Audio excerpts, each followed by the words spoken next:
بسم اللہ الرحمن الرحیم۔ ہم مدینہ منورہ میں ہیں۔ ایک ساتھی کے ساتھ کھجوروں کے ایک باغ میں جانا ہوا جہاں کھجوریں تھی۔ انہوں نے عجوہ کھجور نکالی جس کے بارے میں آپ علیہ الصلوۃ والسلام نے حدیث میں بھی فرمایا ہے جی یہ اعلیٰ عجوہ ہے۔ قیمت کتنی ہے؟ مثلا 60 ریال۔ اچھا بھائی مارکیٹ میں سستی مل رہی ہے، اچھا جی وہ بھی ہے۔ ایک اور عجوہ نکالی، یہ کتنے کی ہے جی؟ یہ 50 کی ہے۔ جی اور بھی سستی تو موجود ہے، ہاں جی یہ ہے، یہ 30 ریال کی ہے، سب سے جو کمتر ہے، کمزور ہے۔ بھائی تینوں عجوہ ہیں؟ جی ہاں تینوں ہی عجوہ ہیں۔ پھر وہ تینوں اسی باغ کی ہے، اور قیمتوں میں فرق کیوں ہے؟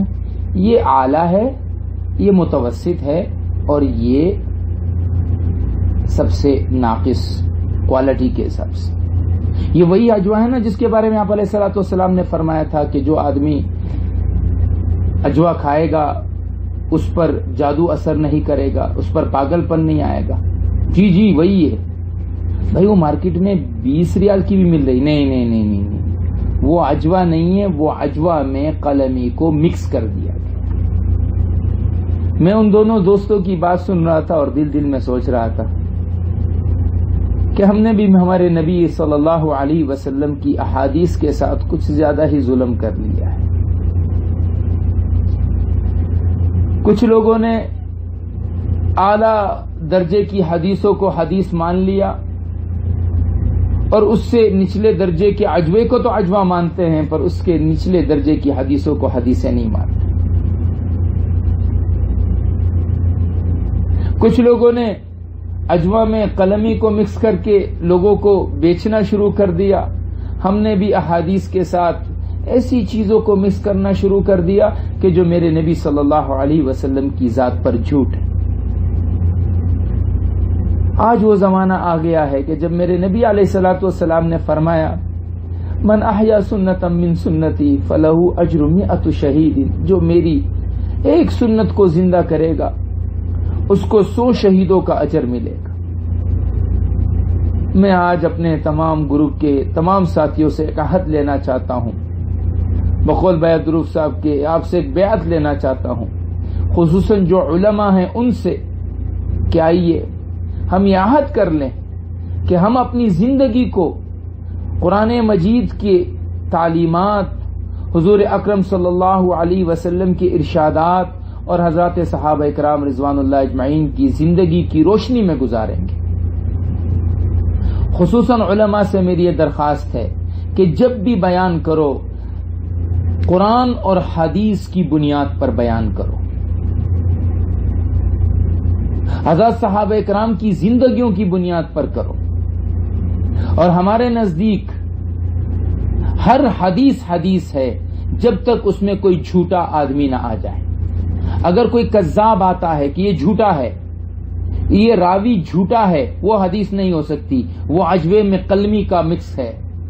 جب تک کسی حدیث کے بارے میں یہ ہے صحیح ہے، میرے نبی کا ارشاد ہے مجھے میری جان سے زیادہ محبوب ہے، یہ حسن ہے، میرے نبی کا ارشاد ہے یہ مجھے میری جان سے زیادہ محبوب ہے، یہ ضعیف ہے، یہ مجھے میرے نبی کے ارشاد ہے، میرے نبی کا ارشاد مجھے میری جان سے زیادہ محبوب ہے، یہ صحابی کا عمل ہے، یہ مجھے میری جان سے زیادہ محبوب ہے، لیکن یہ جھوٹا ہے، اس میں راوی جھوٹا تھا، اس کو پھینک دو، یہ اب عجوہ کہلانے کے قابل نہیں۔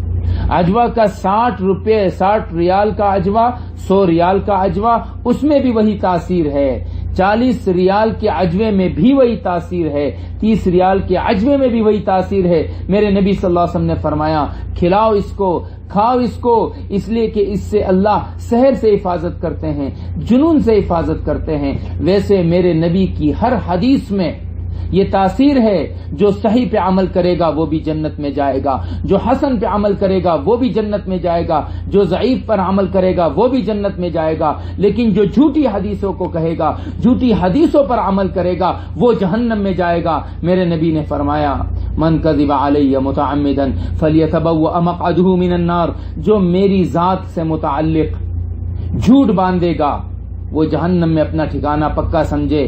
میرے دوستو، میرے بھائیو، حدیثوں سے محبت شروع کر دو، حدیثوں کو اپنی زندگی میں لانا شروع کر دو، ہر عمل میں اس بات کی تحقیق کرو کہ میرے نبی کی زندگی کیا ہے۔ رفع یدین کرنے والا حدیث پر عمل کر رہا ہے، رفع یدین نہ کرنے والا بھی حدیث پر عمل کر رہا ہے، فاتحہ خلف الامام پڑھنے والا بھی حدیث پر عمل کر رہا ہے، فاتحہ خلف الامام نہ کرنے والا بھی حدیث پر عمل کر رہا ہے۔ شدت نہ پیدا کرو، حدیثوں پر عمل کرو، حدیثوں کو اپنی زندگی میں لاؤ۔ ہر عمل کے متعلق مجھے حدیث یاد ہونی چاہیے، ہر عمل کے متعلق میرے نبی نے کیا کیا، میرے نبی نے کس طرح سے اس پر عمل کیا، یہ اگر میری زندگی میں آ گئی یہ بات، اس کی مجھے فکر لگ گئی، اس کی مجھے چاہت لگ گئی، صحابہ نے اس عمل کو کیسے کیا، یہ میری زندگی کی چاہت بن گئی۔ خدا کی قسم تشدد کو چھوڑ دو، یہ چھوڑ دو کہ کون کیا کر رہا ہے، یہ دیکھو کہ میں کیا کر رہا ہوں، کیا میں اپنی زندگی میں میرے نبی کی زندگی کو لانے کی کوشش کر رہا ہوں؟ میں ان لوگوں کی زندگی لا رہا ہوں جن کے لیے اللہ نے قرآن میں فرمایا رضی اللہ عنہم ورضوا عنہ۔ اگر یہ میری زندگی میں آ گئی ہم کامیاب ہیں، کامیاب ہیں، کامیاب ہیں۔ اللہ مجھے اور آپ کو، ہم سب کو عمل کی توفیق نصیب فرمائے۔